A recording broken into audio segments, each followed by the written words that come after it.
Voyez-vous, chers amis, si vous avez suivi mes posts dernièrement sur la page Facebook CJP Exhortation, je crois une église glorieuse qui se lève, et plus précisément une église qui est l'épouse que Jésus vient chercher.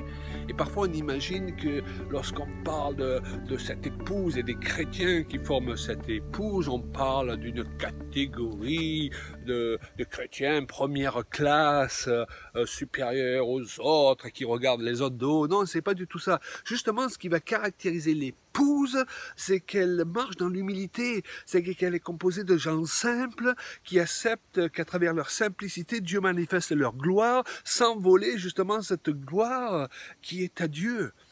C'est une église qui se lève parce qu'elle est composée de personnes qui la construisent par leur attitude, leur mentalité, parce que je crois qu'un réveil est directement lié à un changement de mentalité. Le mot repentance signifie d'ailleurs avant tout changer de mentalité, changer notre manière de penser.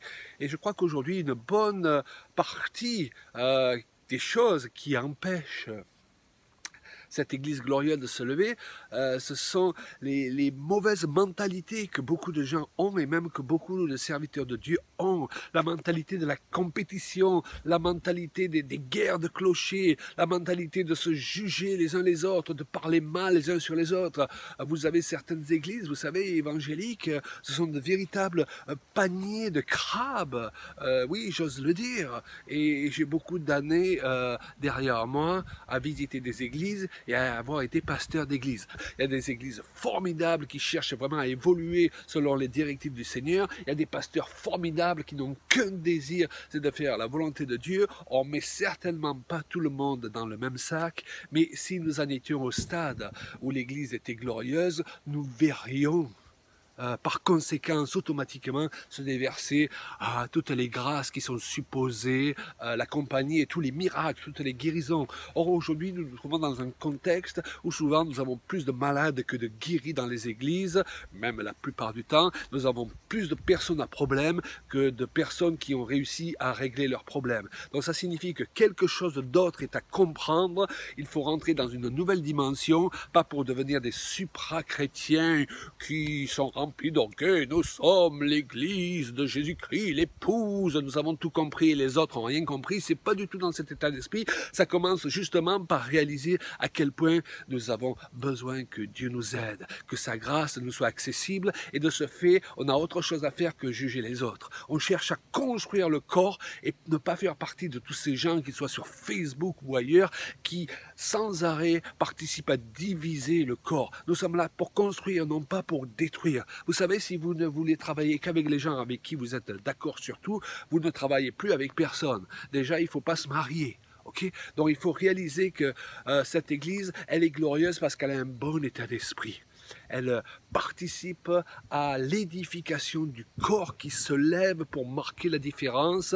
Elle y participe avec humilité. Elle cherche à vivre la complémentarité avec les autres au lieu d'être dans la compétition avec les autres. Elle cherche à comprendre ce que Dieu fait, non pas seulement dans son petit cercle, mais ce que Dieu fait dans l'ensemble de son corps pour que ce corps apprenne à fonctionner comme il faut.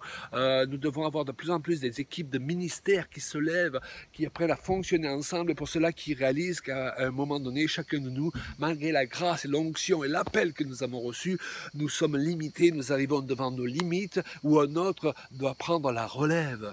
Ça peut être quelqu'un qui a un ministère pour la guérison des cœurs, là où nous allons faire un bon travail, mais allons être stoppés à un moment donné pour aller plus loin, et nous n'avons pas le temps non plus. C'est les pasteurs et les évangélistes qui doivent apprendre à fonctionner ensemble au lieu de se reprocher chacun certaines choses. C'est un bon exemple, ça. Dieu a prévu que les pasteurs, les évangélistes fonctionnent justement ensemble. Les évangélistes pour remplir l'église, les pasteurs pour aider les gens à parvenir à la croissance et la maturité. C'est très mal placé souvent que des pasteurs critiquent des évangélistes, et c'est mal placé aussi que des évangélistes parfois mettent la pagaille dans les églises qu'ils visitent au point que les pasteurs n'ont plus envie de les inviter. Vous voyez, tout ça, ça détruit le corps. Nous avons besoin aujourd'hui que des hommes et des femmes se lèvent avec cet état d'esprit dans l'humilité. Nous sommes là pour construire le corps, nous sommes là pour apprendre à fonctionner dans la complémentarité, nous sommes là, pour accepter que les autres soient ce qu'ils sont, et nous remettons tout jugement à Dieu, parce que croyez-moi, Dieu a ses affaires personnelles avec chacun de nous. Donc faites partie de ces gens qui construisent au lieu de détruire, qui parlent positivement au lieu de parler négativement, qui mettent le point sur les bons côtés au lieu de toujours mettre le point sur les mauvais côtés, parce que la Bible nous dit que nous serons jugés comme nous jugeons les autres.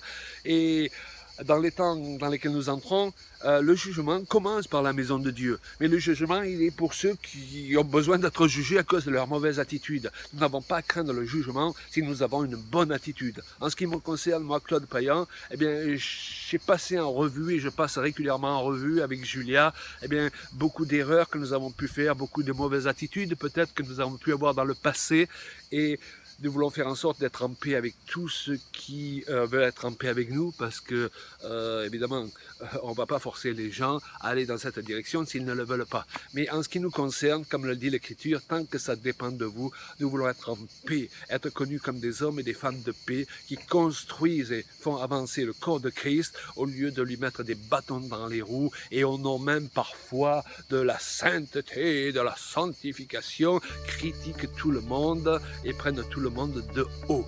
Et c'est ce qui va faire d'ailleurs la différence aujourd'hui dans ces temps entre ceux que Dieu a remplis de compassion, de sa compassion, et de ceux qui se laissent remplir par l'orgueil au nom même de servir Dieu. Soyez bénis mes amis, et faites les bons choix pour être un instrument entre les mains de Dieu, pour construire, préparer l'épouse que Jésus vient chercher dans ces temps.